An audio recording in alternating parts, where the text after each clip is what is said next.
Syederalun Loper dan Pengasong Koran Serambi Indonesia menerima paket sembako bantuan dari Direktorat Lalu Lintas atau Ditlantas Polda Aceh Senin 19 April.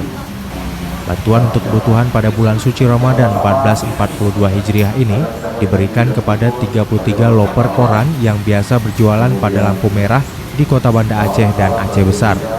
Penyerahan bantuan tersebut langsung dilakukan oleh Dirlantas Polda Aceh, Kombes Pol Diki Sondani, yang diterima pemimpin perusahaan Muhammad Din di kantor harian Serambi Indonesia, Jalan Raya Lambaro, kilometer 4,5, Desa Menasamanyang, Ingin Jaya, Aceh Besar.